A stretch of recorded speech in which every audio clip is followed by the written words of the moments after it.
Muy buenas y bienvenidos a Al Tanto, la tertulia semanal de The Objective, en una semana en la que Pedro Sánchez ha captado todo el protagonismo, o lo ha intentado, protagonismo internacional y nacional por su rifirrafe con Donald Trump a cuenta, ya saben, del gasto en defensa. Una cuestión que le ha servido al presidente para desviar el foco de la corrupción que poco a poco le sigue acechando y que le rodea. Y analizaremos este movimiento, como no, con Álvaro Nieto también. Lo vamos a hablar con Antonio Rodríguez porque ese trilerismo de Sánchez ha sentado muy mal entre los militares. Pero como no, vamos a hablar también de la ley de amnistía. Ya saben, era lo previsible, pero no por ello es menos importante. Finalmente, el Constitucional de Conde Pumpido ha avalado la ley de amnistía con leves retoques. Hablaremos de estos detalles con Fran Serrato y en medio de todo esto, Ketty Garat nos va a contar que Sánchez prepara, atención a esto, una ley Koldo para intentar invalidar grabaciones como la del informe de la UCO que hemos conocido esta semana, la semana anterior. Escuchas esas grabaciones. Pelayo Barro también nos va a contar de otra derivada de este informe, precisamente relacionado en este caso con la trama con las mascarillas, la trama de compra de mascarillas. No se lo pueden perder, arrancamos ya.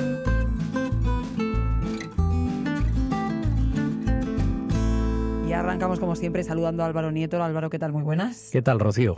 Pues en una semana en la que hay dos cuestiones claves, digamos, Mollares, hay muchas, ¿no? Porque este país no para, pero una, y por empezar por lo último, es la amnistía, que no por menos esperado es menos importante, ¿no? Al final el Constitucional ha avalado esa ley de amnistía, es como si todo lo que ocurrió durante el proceso no hubiese existido y están todos perdonados. Sí, efectivamente se ha consumado lo que habíamos dicho, ¿no? Tantas veces, y es que el Tribunal Constitucional pues iba a salvarle el pellejo al gobierno de Pedro Sánchez, como por otra parte lleva haciendo desde que Cándido Conde Pumpidos, el presidente, ha avalado todas las leyes que han sido recurridas en este tiempo. Y esta pues no podía ser menos. Por tanto, se consuma no solo lo que estás diciendo, sino que se consuma una grave desigualdad entre españoles, porque aquí, dependiendo de dónde cometan los delitos, pues se te aplica un tipo de justicia u otro, ¿no? Yo creo que es la consumación probablemente del mayor escándalo de corrupción de esta legislatura, efectivamente, porque ha sido pactada esta ley con los delincuentes. Entonces, claro, ya es un hecho de enorme gravedad y de enorme corrupción sentarse a negociar con los delincuentes los términos de una ley, ¿no? Que además les va a exonerar. Vamos a ver ahora qué consecuencias prácticas tiene esto, porque efectivamente estamos viendo al gobierno como muy interesado en que esto se aplique cuanto antes para que, en el fondo, su aliado Carles Puigdemont pueda volver a España. Pero bueno, tenemos las cuestiones europeas, en fin, que todavía esto puede dar coletazos y supongo yo que los tribunales pues seguirán... La malversación queda fuera, entonces pues sí, de momento en este claro, queda fuera. Bueno, yo creo que al final esto va a quedar irresuelto todavía, porque además en el fondo yo pienso siempre que a Sánchez no le interesa del todo que la cuestión de la amnistía quede dilucidada ya y que Puigdemont pueda regresar a España, porque a Sánchez lo que le interesa es tener agarrado a Puigdemont de la misma manera que Puigdemont tiene agarrado a Sánchez. Es decir, se necesitan mutuamente y por tanto yo creo que esto va para largo, pero bueno, lo veremos en el futuro. Lo único que me gustaría decir, y con esto yo creo que podemos terminar este asunto tan triste, es que es muy lamentable que sepamos de antemano el resultado de una votación en el Tribunal Constitucional. Es decir, sistemáticamente estamos viendo cómo hay dos bloques homogéneos en el Tribunal Constitucional en todas y cada una de las votaciones. Normalmente 7-5 y en este caso 6-4 porque había dos magistrados que han sido apartados de esta votación, ¿no? Y esto es lo triste, es decir, que aquí clarísimamente no se están tomando decisiones en términos jurídicos, sino se están tomando decisiones en términos políticos. Y esto yo creo que es una contaminación intolerable de lo que debería ser el Tribunal Constitucional por parte de los partidos y espero que algún día esto acabe. Hay que recordar que Pumpido es presidente, pero le queda muy poco. En enero tendrá que abandonar la presidencia y en marzo desalojar el Tribunal Constitucional porque caduca su mandato.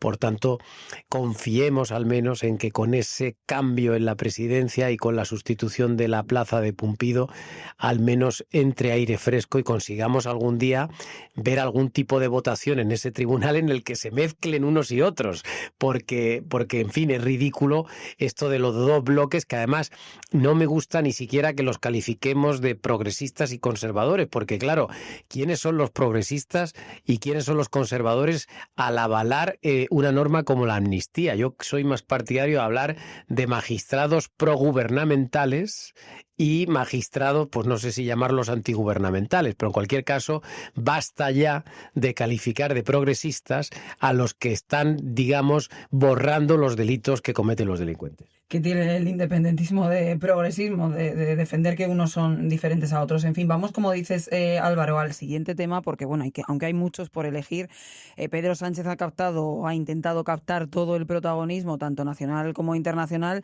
en una histórica cumbre de la OTAN, que ahora analizaremos en detalle con Antonio Rodríguez, pero claro, ese rifirrafe con Trump, no sé si lo que quiero preguntarte es que ha sido buscado esta estrategia de intentar desviar un poco la atención en un momento en el que está absolutamente acorralado por la corrupción en este país, y le ha salido bien la jugada y sigue siendo hábil, ¿o no? ¿Qué crees?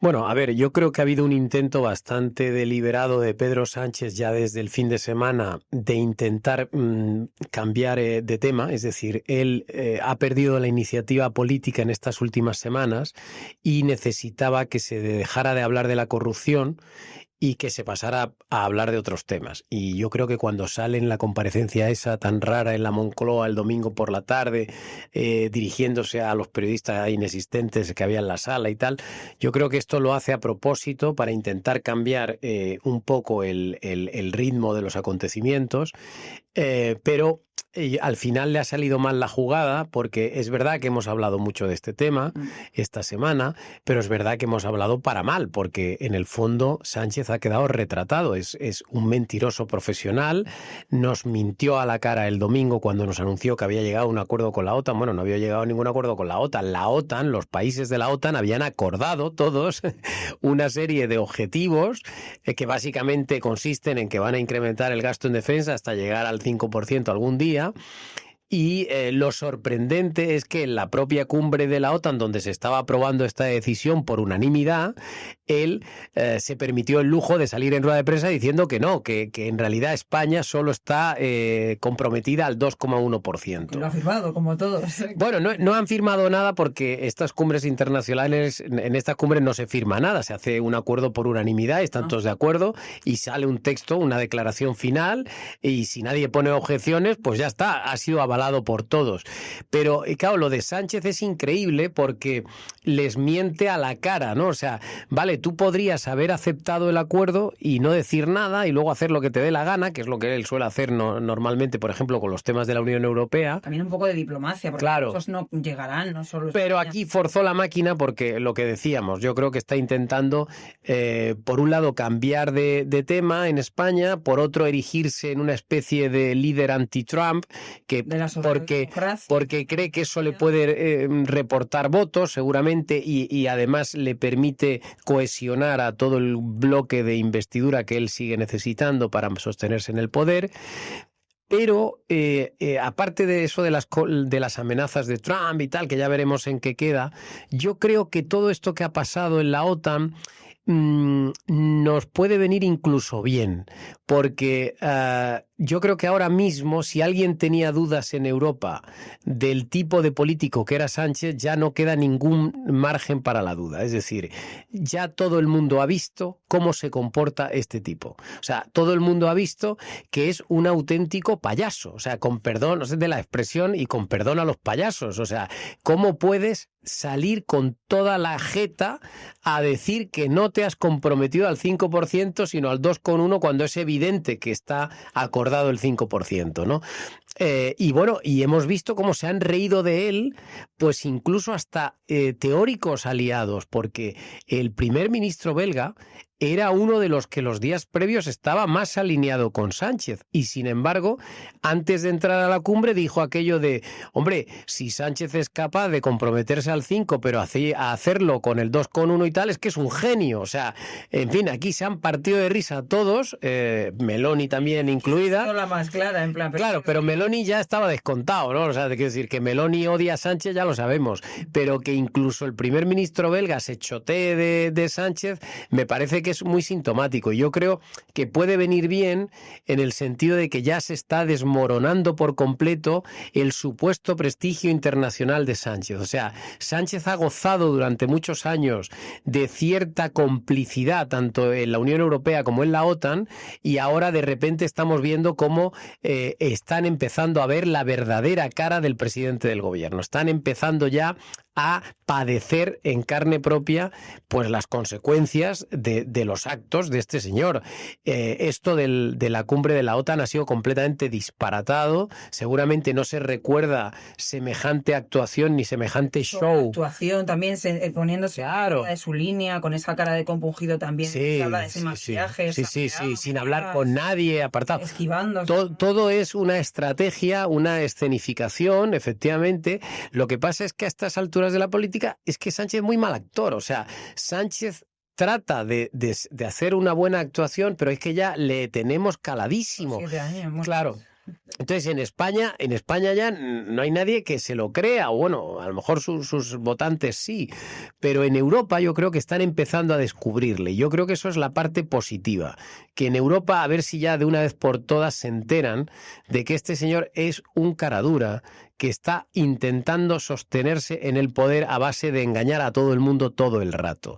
Y siempre se ha dicho aquello de que no es posible engañar a todo el mundo todo el rato, pero Sánchez de momento lo ha conseguido. No sé si algún día se le acabará ya esta flor que tiene en el trasero, pero de momento aguanta y, como sabes, desde mi punto de vista, va a aguantar mucho más de lo que la gente se cree, porque cuidado, señores, no confundan ustedes nunca deseos con realidad. Una cosa es que a ustedes les parezca que la situación es gravísima, que esto ya es el colmo, que ya se tiene que ir a su casa, y otra es que, en efecto, vaya a haber elecciones mañana en España. A mí no me lo parece. Pues veremos, Álvaro, veremos. Yo ya me despido hasta después del verano. Pues a mí me parece fatal que te vayas. Sobre todo esta intensidad, porque claro, no me puedo perder. Bueno, imagínate lo que puede pasar en un mes, pero bueno, tienes también derecho a vacaciones, aunque a los demás nos dejes aquí trabajando, así que ya despídete, tú y yo volveremos a coincidir ya en septiembre. Ya en septiembre. Pero el podcast va a seguir fiel a la cita de todos los días y todos los fines de semana en nuestro periódico durante al menos todo el mes de julio. Luego ya en agosto ya veremos qué hacemos. Pero en julio seguro que vamos a estar porque, claro, la actualidad no tiene pinta de que vaya a bajar. La actualidad manda de la mano de Álvaro Nieto, así que no se lo pueden perder. Álvaro. Lo siento por tus fans, porque yo que leo los comentarios de este podcast veo que cuando no lo presentas te echan de menos. Así que bueno, pues tendrán que tener un poquito de paciencia hasta septiembre y soportarme hasta entonces. Seguro que les encanta escucharte y nada, felices vacaciones y feliz verano a ti también, si puedes descansar un poquito. Bueno, vamos a intentar, no sé si lo conseguiremos. Deja la actualidad y Pedro Sánchez y a todos ustedes también. Ahora continuamos.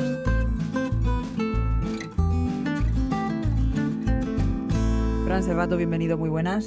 ¿Qué tal? Un placer estar de nuevo aquí contigo. El placer es mío, Fran. En esta ocasión vamos a hablar de un tema que no por no esperado y conocido es menos importante, como si el proceso que culminó con el 1 de octubre no hubiese existido finalmente como se esperaba.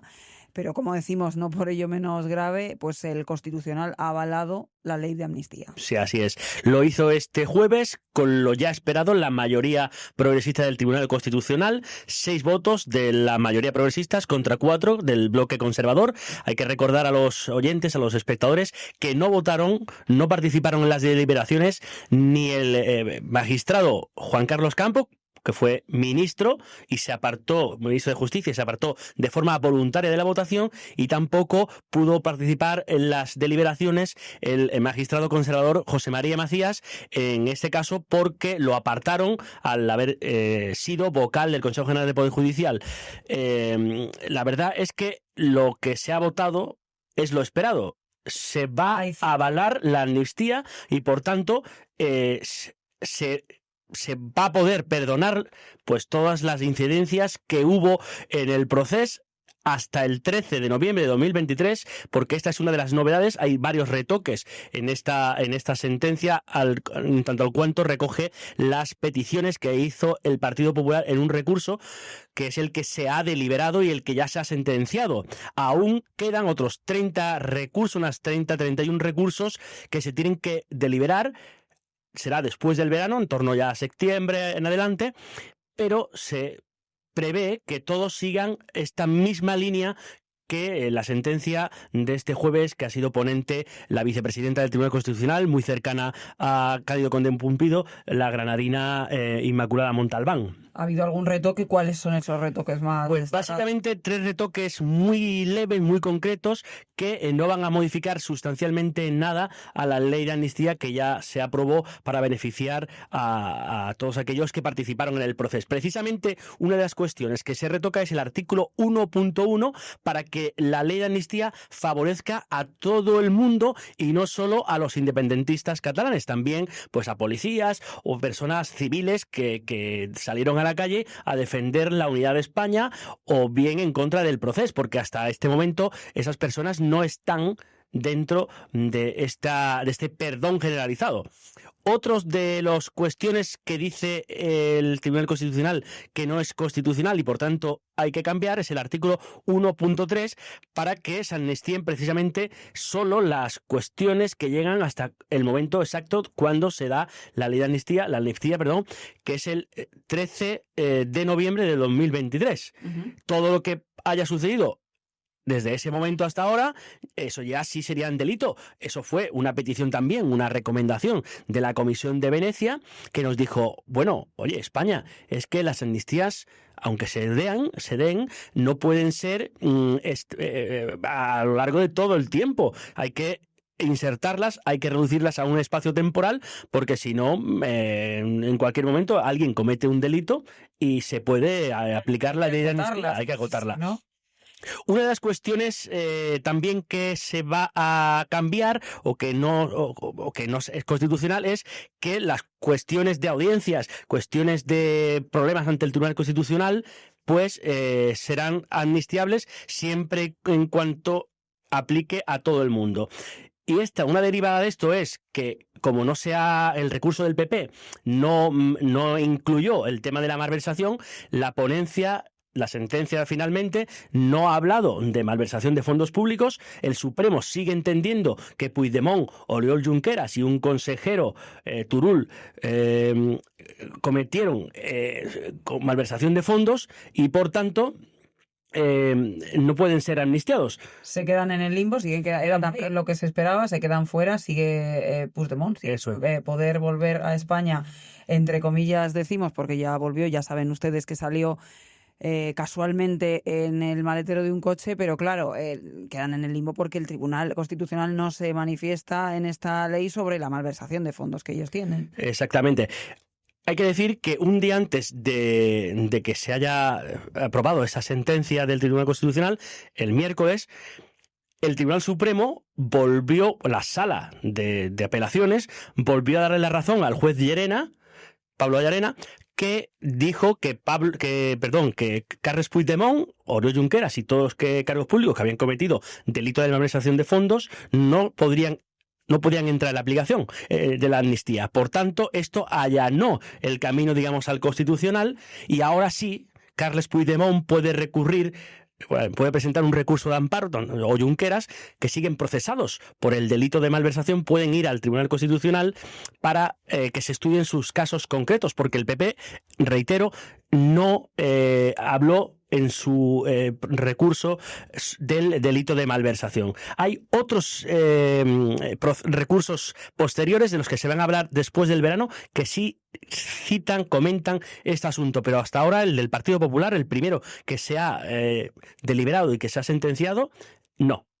¿Hay fecha para la deliberación de esos otros recursos? Dices después del verano, pero no hay fecha. No hay fecha concreta, y de la sentencia del recurso del Partido Popular se preveía para finales de junio, y así ha sido. Ha sido, bueno, para irse al verano ya con un poco el camino un poco ya suavizado, allanado, para que puedan ir teniendo unas buenas vacaciones, pues en Cataluña, que también después de muchos años de inestabilidad, de problemas, de familias enfrentadas, pues ya va siendo hora de que vivan unas vacaciones en paz, como los saharauis venían verano tras verano a España y siguen viniendo. Recordemos que en esta sentencia del Tribunal Constitucional se sigue diciendo, o se dice, que es necesaria para que las cuestiones de Cataluña pues recuperen la normalidad. Lo que pasa que, claro, al final, evidentemente, esto ha sido celebrado por los independentistas, por Esquerra Republicana, que ve que es un éxito del independentismo, pero ¿en dónde queda pues la otra parte? Porque en esto siempre hay dos partes, y sobre todo en qué punto queda el Estado de Derecho español, cuando después de todas las barbaridades que se hicieron durante ese tiempo hayan quedado perdonadas. ¿Qué mensaje se le da a la ciudadanía? Que puedes cometer delitos pero no pasa nada porque te van a perdonar, o solo perdonan a los políticos, o solo se perdonan algunos delitos. Es una cuestión complicada. Bueno, ya han anunciado que van a presentar un voto particular en contra los magistrados, 4 magistrados conservadores. Ya conocemos algunos de ellos. Ponen en tela de juicio la sentencia avalada por los progresistas, y es verdad que, bueno, que esta amnistía no solo es un perdón a políticos, sino es un perdón generalizado. Hay que recordar que la Constitución sí prohíbe el perdón generalizado, por eso hay que hacer una amnistía, y la propia sentencia de este recurso del PP lo que viene a decir es que, como la Constitución en ningún sitio prohíbe que se puedan hacer amnistía, como no lo cita, como no dice nada, pues entonces la amnistía tiene un encaje legal. Claro, pero es que eso es bastante perverso, es un discurso muy perverso, porque claro, la Constitución hay muchas cosas que no dice que no se pueden hacer. La Constitución no dice no matarás, por tanto tampoco dices que puedan matar, por tanto esto está cogido un poco con pinzas, Mucho con pinzas, o sea, eso da lugar a una situación pues como esta, precisamente, es que no todo está en la Constitución, ¿no? Entonces es complejo. Claro. Entonces, después del resto de recursos, ya quedaría todo esto finiquitado. Podemos esperar que habrá que esperar a 2026 mínimo, ¿no?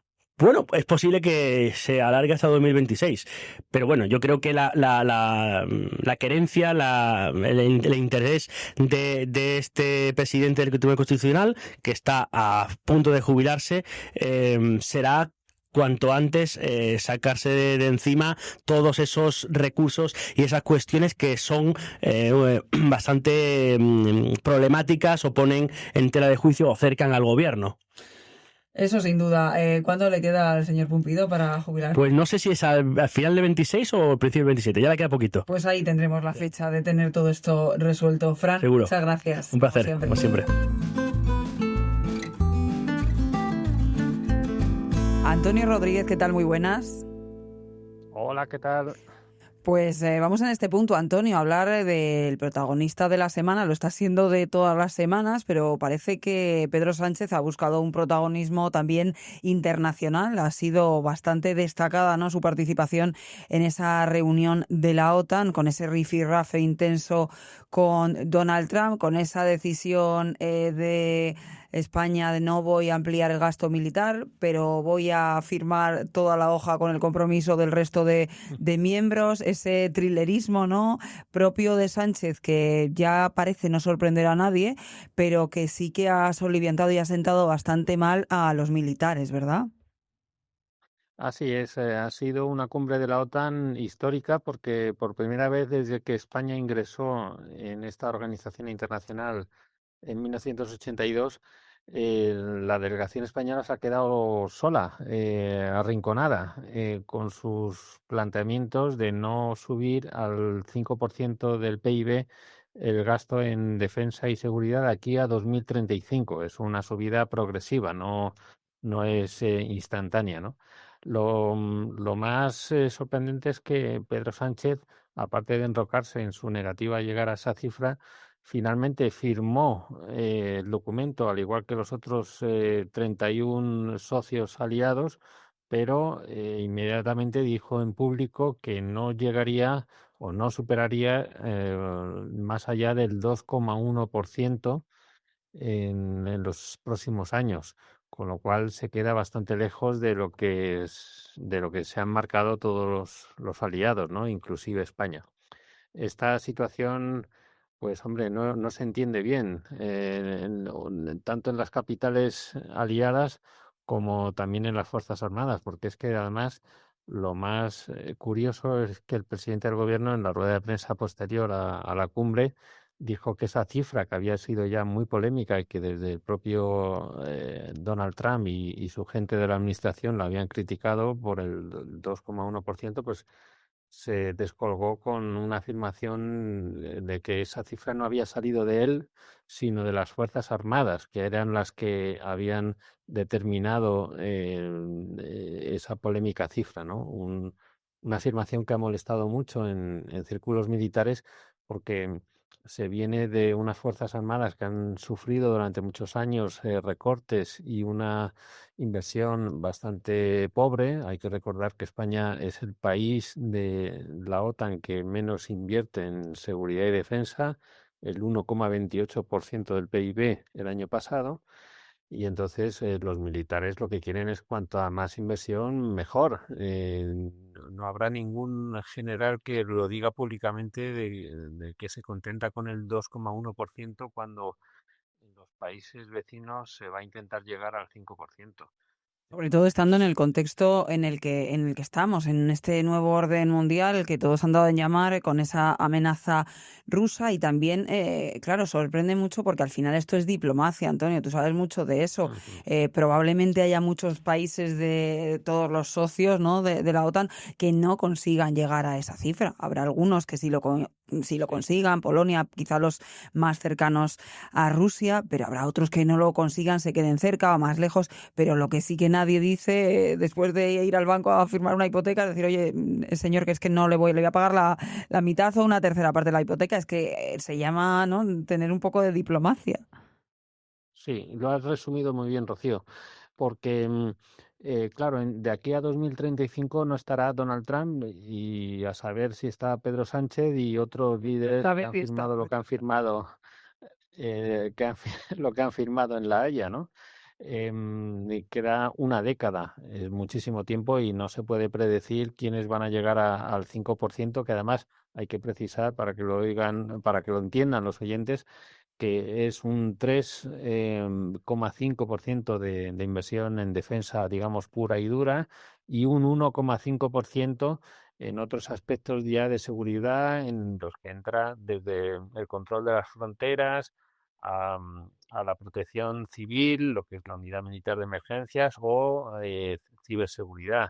Eh, con lo cual no es todo comprar cañones y morteros y balas, ¿no? O fragatas o cazas, ¿no? Sino Bueno, balas también, es un porque lo abanico hemos bastante. publicado también aquí en The Objective. Es que es verdad que faltan hasta balas, o sea, falta, o sea, la situación Sí, del pero eso es ejército.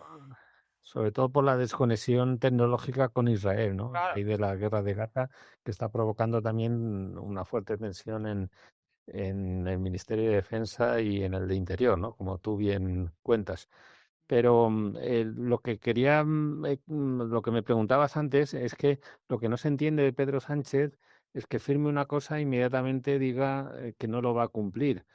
Evidentemente habrá otros países que no van a llegar a ese 5%, pero se lo callan delante de Trump. Claro, ir al choque de trenes con el presidente de Estados Unidos es un peligro, ¿no? Como hemos visto con esa amenaza de guerra comercial directa o bilateral entre Estados Unidos y España, ¿no? Aquí yo creo, es la opinión también de mucha gente, Pedro Sánchez ha actuado con el ánimo de confrontar con Trump, de que su electorado, o el electorado de izquierdas, vea que, digamos, que tiene esa gallardía de plantarse ante los designios del presidente de Estados Unidos y hacerle frente, ¿no? Y que con eso, bueno, pues va a captar votos cuando sea necesario, ¿no? Yo creo que ha habido mucho de eso, ¿no? De esa posición de intentar aparecer ante la opinión pública como alguien que se está enfrentando o parándole los pies al mismísimo Trump. Lo que pasa que, claro, Antonio, con esa posición, bueno, él ha conseguido esa postura, lo que comentabas, ¿no? Posicionarse frente a sus socios, sus votantes, sus militantes, en un momento en el que la corrupción le acorrala. Pero claro, se ha llevado a la enemistad de Trump, del socio más poderoso dentro de este grupo, el que más dinero ha venido poniendo durante los últimos años. También ha encrespado, como tú cuentas en tus crónicas, los ánimos de un buen número de militares en activo y antiguos miembros también de la cúpula militar, que ven que cada año se va destinando menos a defensa, que el mundo de ahora no es el mundo de hace 10 años y que probablemente sí que sea necesario incrementar, no sé cuánto porque no soy experta, pero lo que dicen es que sí, como comentabas, hay que reforzar, ¿no? Ese dinero, esa financiación para defensa. Pero es que también a los propios socios europeos, a nuestros socios de la Unión Europea, que también, siendo España la que más ha recibido de fondos europeos, en la reciente crisis tras la COVID-19, porque fue uno de los países más afectados, ¿no? Siendo el turismo uno de nuestros principales sectores productivos. Es decir, claro, han sido solidarios con nosotros. Claro, lo que se entiende es, oye, España tendrá que ser también solidaria con los países que están más cerca de Rusia o de las zonas de conflicto. Así es porque además la inteligencia occidental está avisando de que Rusia podría atacar, comprometer a algún país aliado en el lapso de 5 años, de aquí a finales de 2030. Con lo cual hay que prepararse a un escenario peligroso, bélico, en el que quizá haya que ayudar a algún país que es ahora limítrofe con Rusia, ¿no? Que tiene ambiciones territoriales no solo en Ucrania, sino también en esos países vecinos, bálticos, la propia Polonia e incluso territorios que no están en la OTAN, pero colindando con la Unión Europea, caso de Moldavia.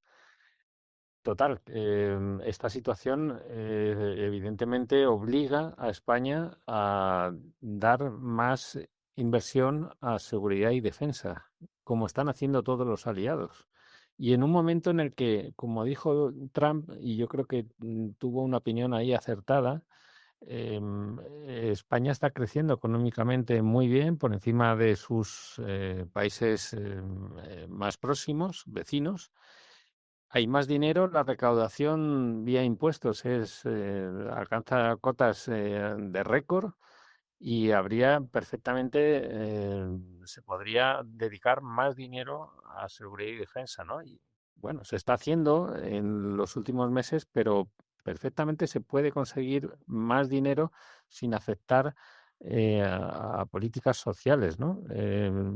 Bueno, se puede hacer un gasto más racional y más adecuado y es cuestión de ponerse a remangarse, buscar de dónde se puede encontrar esos fondos para mejorar una situación de la que se viene con numerosos retrasos, con años donde han estado partidas muy congeladas y en una situación, la de las Fuerzas Armadas, que necesitan una renovación de arriba abajo.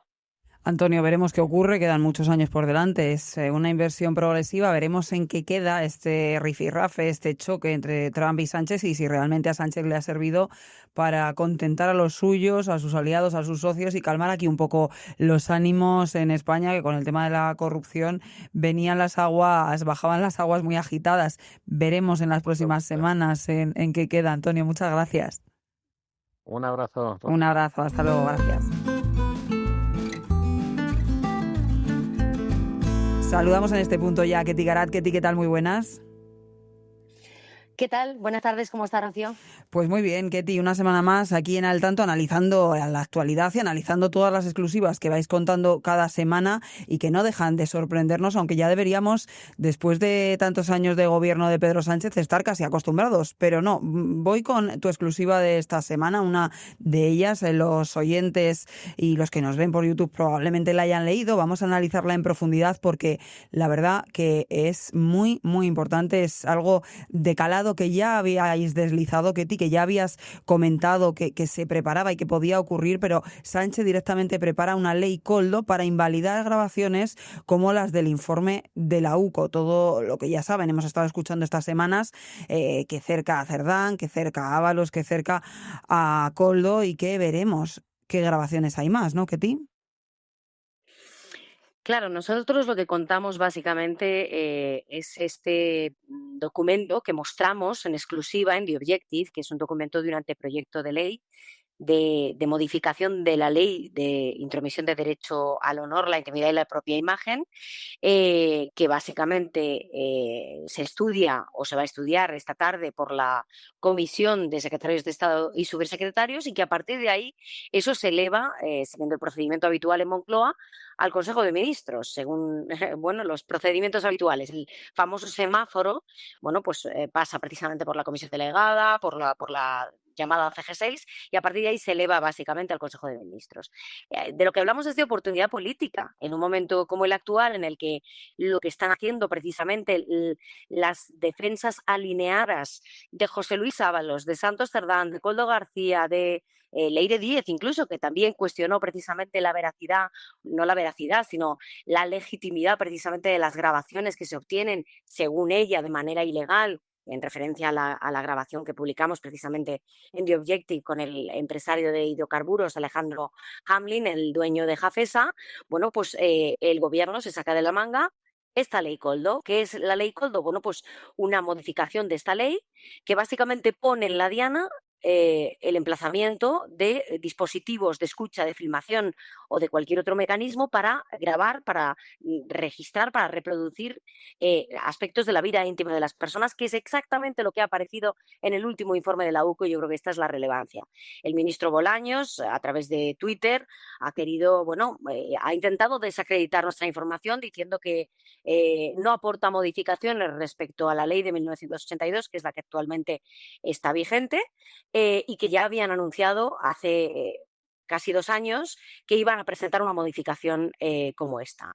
Bueno, creo que esto efectivamente nos lleva a la pregunta que tiene que responder Bolaños, no The Objective, que es básicamente ¿para qué presentan una modificación o un anteproyecto de ley de modificación de una ley que no va a cambiar nada? Porque evidentemente sí va a cambiar. Lo que pasa es que no quieren decir y se guardan bajo la manga qué es lo que van a cambiar. Nosotros presentamos el documento, mostramos el documento, y el documento habla de lo que habla, de emplazamiento de dispositivos de escucha, de filmación y de cualquier otro medio para conocer, grabar y reproducir la vida íntima de las personas. Y ponen, con criterios de oportunidad política o no, 24 horas después de que Santos Cerdán vaya a declarar en el Tribunal Supremo y vaya a cuestionar precisamente la legitimidad de esos métodos de escucha, ponen el debate encima de la mesa, nada más y nada menos que Bolaños, que es quien, a iniciativa de quien se presenta este anteproyecto de ley en el Consejo de Ministros, quien tendrá que presidir la reunión de esta tarde y quien tendrá que defenderlo públicamente en caso de que se apruebe el próximo martes. Y por lo tanto,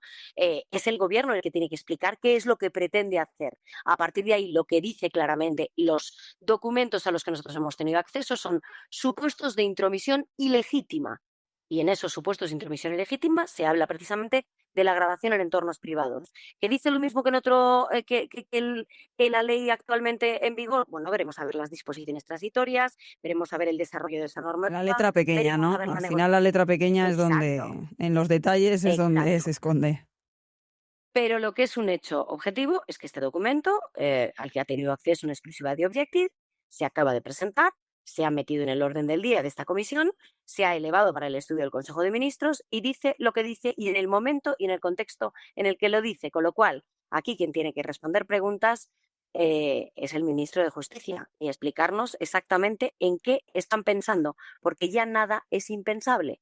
Venimos de la ley Begoña, que estaba parada, pero que pretendía hacer lo que pretendía, que es en un contexto en el cual se abre una causa contra la mujer del presidente, cambiar las reglas del juego para que precisamente el origen de la causa contra Begoña Gómez, que era la actuación de las acusaciones populares, se limiten para frustrar evidentemente investigaciones judiciales como la que está en curso contra Begoña Gómez.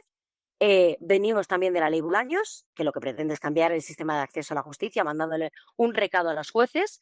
Venimos también de la ley que pretende modificar precisamente la instrucción y hacer recaer las investigaciones judiciales en los fiscales y no en los jueces, y blindar precisamente al fiscal general del Estado, que está siendo objeto de una investigación judicial, está procesado ya, básicamente por la filtración sobre la información de la pareja de Isabel Díaz Ayuso, de la presidenta de la Comunidad de Madrid, y ahora llegamos a la ley Koldo, de la ley Begoña a la ley Bolaños y de la ley Bolaños a la ley Koldo, con lo cual ya nada es descartable por parte de este gobierno, que ha emprendido una auténtica ofensiva contra el Poder Judicial y que desde luego me parece que no es casual ni gratuito ni baladí este movimiento en el momento presente. En ese momento presente, Ketty, que como bien dices, al final Ábalos ha cambiado su estrategia, ¿no?, de defensa. En su declaración ante el Supremo, el propio Ábalos aseguró que esas grabaciones estaban, decía él, manipuladas, y que de hecho alguna de ellas, en las que se hablaba de señoritas, le habían hecho mucho daño reputacional. Una cuestión que, claro, coincide con la otra. Coincide este paso, esta ley Koldo, con ese cambio, en ese giro en la estrategia de Ábalos para su defensa. Efectivamente, es que todo además tiene un apoyo, un soporte. Creo que la redacción de esta ley, evidentemente, que bueno, veremos a ver qué difiere de la ley anterior y qué no, pero de momento el texto del anteproyecto encuentra su apoyo en bueno, cuestiones que están ocurriendo ahora mismo en el día a día y que podrían beneficiar a José Luis Ábalos, que podrían beneficiar a Santos Cerdán, que podrían beneficiar a Koldo García Izaguirre. Es que se habla aquí, por ejemplo, efectivamente, de la prohibición de divulgar cualquier hecho relativo a la vida privada de las personas o que afecte a la reputación, como tú decías. Es decir, se alinea perfectamente con la crítica que ha hecho José Luis Ábalos de que las grabaciones estaban manipuladas y que le han hecho mucho daño las que se han publicado y que hacían referencia a determinadas señoritas. Nos acordamos todos de Carlota y de Ariadna, y que esto le ha hecho mucho daño reputacional, y vemos precisamente uno de los apartados de esos supuestos que considerarían ilegítimas esas grabaciones, pues que hacen referencia precisamente a todas aquellas cuestiones que afecten a la reputación, al buen nombre, a la revelación y el contenido de comunicaciones privadas, memorias, escritos, etcétera. También se hace referencia, por ejemplo, a la utilización del nombre, esto como supuestos ilegítimos a la hora de publicarlo bueno, de que aparezcan precisamente, por ejemplo, en informaciones periodísticas, la utilización del nombre, de la voz, de la imagen de una persona para fines publicitarios. Todos recordamos precisamente cuando una web de la página web Escort Advisor, a la que hacemos referencia en una de las exclusivas de The Objective, en referencia a la actividad profesional de Jessica Rodríguez García, contratada con dinero público en la empresa pública Ineco, fue utilizada en esa página web la imagen de José Luis Ábalos diciendo: aquí encuentras las escorts favoritas del ministro, ¿no? Bueno, pues aquí tiene otro encaje. Y hay muchos más que hacen referencia también a la estrategia de defensa de Santos Cerdán, a su línea argumental en los últimos días, o a la de Koldo García. Yo creo que esto, pues evidentemente, es relevante. ¿Qué queda por ver? Pues ver un poco cuál es el texto definitivo que se aprueba, porque hay que recordar que efectivamente nosotros hemos anticipado un texto, un texto legal o un texto normativo que hace referencia a un anteproyecto de ley que sufre cambios hasta en el propio Consejo de Ministros. Normalmente este es el trámite legislativo a iniciativa del Gobierno. Se pueden modificar en la comisión de CG6, se puede modificar en el Consejo de Ministros. Posteriormente, cuando se eleva un anteproyecto de ley bueno, al estudio del Consejo de Ministros para que sea proyecto de ley y, por lo tanto, se remita a las Cortes para su estudio, se puede modificar en las Cortes, pero de momento el texto dice lo que dice y dice lo que acabamos de contar.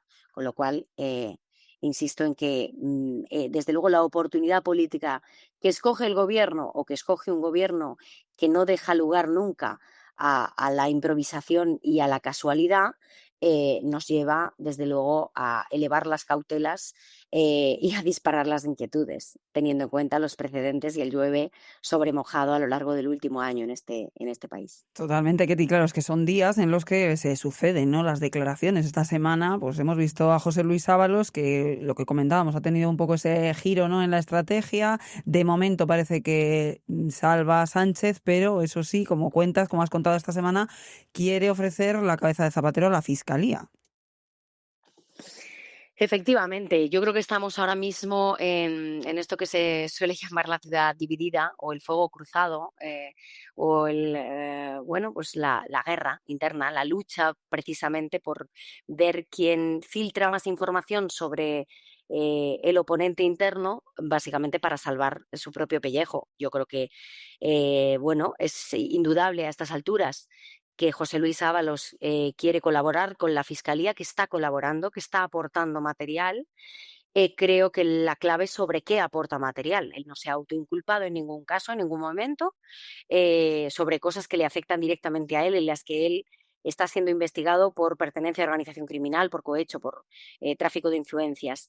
Pero evidentemente puede aportar otras informaciones que sean de objeto de interés de la propia Fiscalía y de la propia justicia y de los investigadores. Y creo que ahí el papel de Zapatero, en relación a todo lo que hemos ido publicando Teresa Gómez y yo, sobre cuál es su papel en el entramado de los hidrocarburos, en el entramado del petróleo, en la compra por la puerta de atrás de petróleo venezolano, tiene muchísimo interés. Y por lo tanto, pues vamos a ver cómo se producen los acontecimientos, qué información afloran, pero desde luego que Ábalos está mandando mensajes, y le está mandando mensajes no solo a Zapatero, sino también al entorno del principal zapaterista, el exsecretario de organización con el Partido Socialista en tiempos de Zapatero, José Blanco, el exministro de Fomento, exsecretario de organización del Partido Socialista, que además no es casual, que había recomendado el fichaje de Isabel Pardo de Vera como presidenta de ADIF, pero había colocado a gran parte del equipo de José Luis Ábalos, desde su primer jefe de gabinete, Sergio Vázquez Torrón, que posteriormente ocupa la presidencia de INECO, hasta su segundo jefe de gabinete, Ricardo Mar, que actualmente es el secretario general de Paradores de Turismo, a otras personas que han ocupado puestos de relevancia en el gobierno de Zapatero y en el ministerio de Pepe Blanco. Pues creo que le está mandando un mensaje de lo que contamos también en su día en The Objective, ¿no? Él se resiste a ser un chivo expiatorio y dice, y así se lo hace llegar a su núcleo más allegado, que no se va a comer solo este marrón. Pues veremos, la verdad que veremos qué va ocurriendo, veremos esa declaración de Cerdán, veremos cómo van atándose los cabos y al final cada uno hará a Ketty lo que le interese, o sea, a lo que le interese, y habrá que ver pues si les ofrecen, si llegan a un acuerdo. Es que la situación se pone cada vez más interesante. No sé cómo van de nervios en Ferraz con todo lo que pueda ir saliendo cada día, porque sigue siendo un goteo. Es verdad que de momento parece que se ha frenado, pero nunca se sabe cuándo va a haber otro informe de la UCO, otras nuevas grabaciones, otras pistas nuevas. No sé qué ambiente ha habido esta semana en Ferraz. Bueno, el ambiente es de calma chicha y es de inquietud y es de nervios, básicamente porque lo que es el partido, la generalidad del partido, los cuadros medios, los cuadros bajos, no saben lo que va a salir. Y no saben si el presidente sabe lo que va a salir. Y si hay puesto de mando, si hay alguien al mando, si alguien está dirigiendo realmente una estrategia de control de daños. Y eso es lo que más inquieta. Es verdad que todo el mundo está a la espera de ese comité federal el próximo día 5 de julio. Están a la espera también de la comparecencia parlamentaria del día 9, la doble comparecencia, porque van a ser dos, una en el turno de mañana y otra en el turno de tarde. Pero evidentemente hay mucha inquietud y hay la sensación de que no se puede quedar, desde luego, en un mero cortafuegos, que hemos llegado a un punto en el que evidentemente hay que tomar medidas drásticas para erradicar el cáncer. Y en esas estamos, en ver realmente cuáles son las medidas drásticas que toma Pedro Sánchez.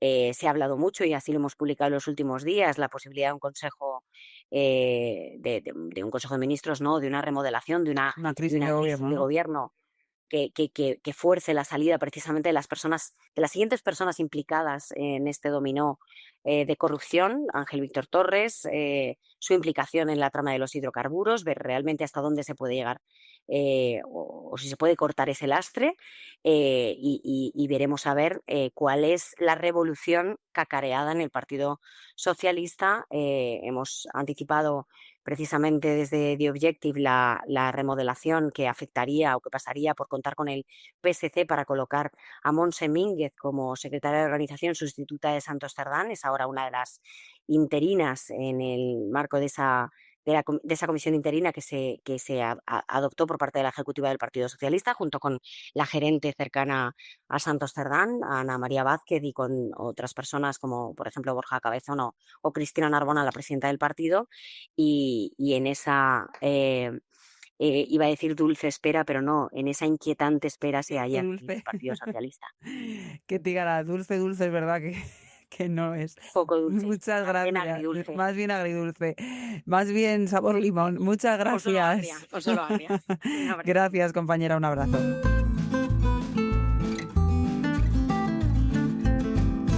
Pelayo Barro, ¿qué tal? Muy buenas. Muy buenas, ¿qué tal? Bienvenido al Tanto una semana más. Vamos a hablar de una cuestión, Pelayo, una derivada dentro del informe de la UCO, que tiene, como decíamos la semana pasada, casi 500 páginas, entonces, o más anexos, y el diablo está en los detalles. Y claro, aquí mi compañero ha mirado y remirado y leído y releído y ha encontrado una nueva derivada dentro de este informe que nos da pistas, o podría darnos pistas, sobre una de las cuestiones más misteriosas también en la trama de las mascarillas, ¿no? Hay que remontarse a la época del COVID-19 y a todos esos contratos millonarios para comprar mascarillas, porque aquí no teníamos. Pues efectivamente, pues estábamos revisando una y otra vez audios y volviendo a escucharlos y volviendo a leer las transcripciones, y nos llamó mucho la atención un apunte en concreto que hacía Koldo en un audio en el que estaba hablando con Cerdán sobre el secreto de sus telecomunicaciones, ¿no? Sobre cómo proteger la forma en la que se comunicaban entre ellos con otras personas. Ahí hablan de WhatsApp es seguro, hay otras alternativas más seguras. Cerdán le dice que él utiliza Signal, es una aplicación de mensajería encriptada muy segura. Dice que usa Signal, pues, y le cuenta que, por ejemplo, para hablar con Bildu, ¿no? El día justo antes de entregarle la alcaldía de Pamplona a Bildu, ¿no? Y ahí es cuando aparece el apunte que hace Koldo. Le dice: Salvador Illa habla mucho con Chili por Signal. Y entonces decíamos, Chili. Sí, un nombre que no estaba en nuestro radar, no hay ningún apodo que conozcamos de ningún empresario ni de nadie relacionado con la trama. Y entonces empezamos a tirar un poco del hilo y sorprendentemente nos encontramos con que efectivamente hay un empresario chino que se llama Xiaohuan Li.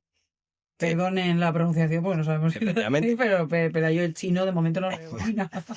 Que en China se utilizan las primeras sílabas de los nombres, ¿no? Entonces su apodo, la forma en la que se le conoce abiertamente sería Chili, Xili. En el informe de la UCO viene escrito CHILI, pero en la UCO transcriben las cosas fonéticamente, ¿no? Lo ponen muchas veces, de hecho aquí lo ponen fonéticamente, fonético. Especifican qué es lo que oyen. No ha habido problemas, por ejemplo, con el tema de las mujeres que se repartían Ábalos y Koldo, que ponían fonéticamente, y había nombres que no se correspondían a lo que salía escrito, ¿no? Bueno, volviendo al tema de ella, claro, el nombre de Xiaohuan Li es clave en uno de los mayores pelotazos que se han dado en la pandemia, el mayor pelotazo que se ha dado en la pandemia con el tema de mascarillas y material sanitario. En el año 2020, Sanidad adjudica 360 millones de euros, algo más de 360 millones de euros, en mascarillas, principalmente en batas y en guantes, a dos sociedades, una china y una hongkonesa. La hongkonesa es Hong Kong Travis Asia Limited. En ambas está estrechamente vinculado este empresario Chili, ¿no?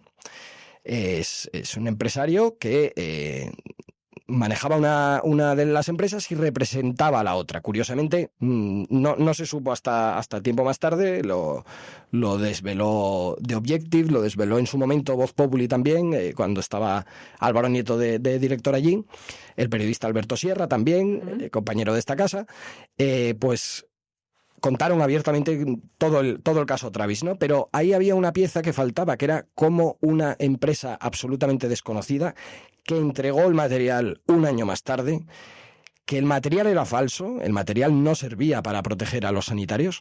Bueno, cómo con estas condiciones consiguieron colarle 360 millones de euros, un tercio del fondo especial para el COVID que se desarrolló en España, al Ministerio de Sanidad, cuando supuestamente el Ministerio de Sanidad vigilaba a cada uno de los proveedores y demás, ¿no?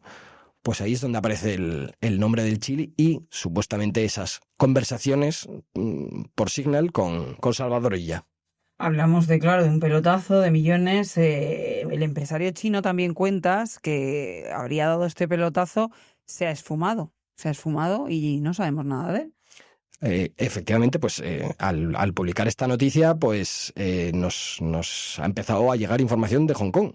Hay gente en Hong Kong que nos lee, hay españoles que están allí. Un saludo para Hong Kong en este punto. Un saludo porque además con muy buen ojo y muy buen tino nos han facilitado una serie de documentación sobre esta empresa y este empresario, y hemos podido acreditar que efectivamente ha desaparecido de Hong Kong. Este hombre no figura en ninguno de los registros oficiales que hay, empresariales que hay en Hong Kong, y de hecho figura como que su participación en esta sociedad hongkonesa, en este caso se llevó 192 millones, se ha esfumado, la ha vendido a su socio, ¿no? Ha dejado toda la empresa en manos de su socio y se ha ido. No sabemos exactamente muy bien en qué fechas, pero el 14 de mayo, en un apunte de ese registro empresarial de Hong Kong, figura como la empresa ha sido vendida, ¿no? No sabemos cuál es su paradero. Tenemos ciertas pistas que estamos siguiendo. Parece que Indonesia es un país que podría...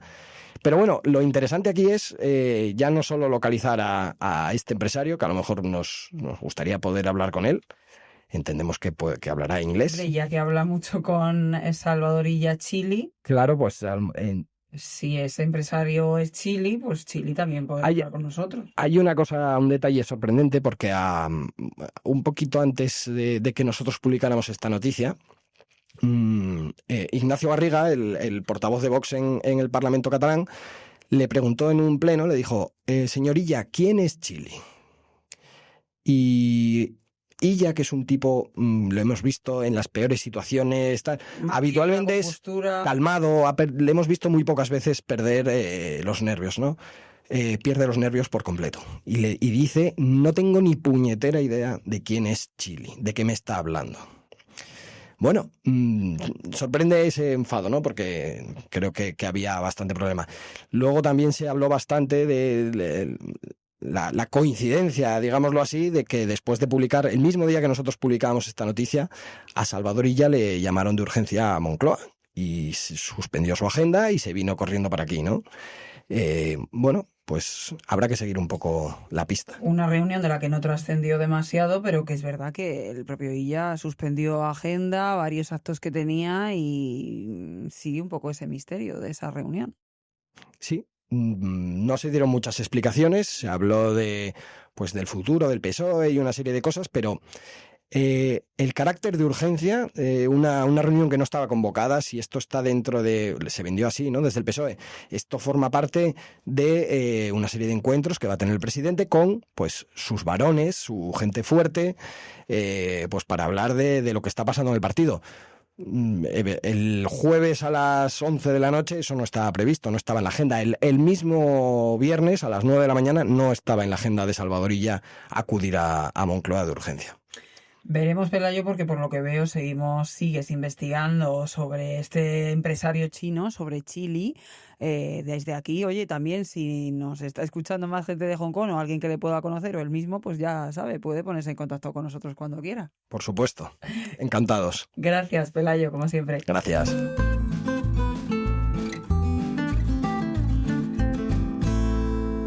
Y bueno, pues yo ya me despido. Muchas gracias una semana más y también una temporada más. Yo vuelvo con ustedes en septiembre, pero no les puedo dejar en mejores manos. Se quedan con Álvaro Nieto, que se quedará al frente de Al Tanto durante todo el mes de julio. ¡Feliz verano!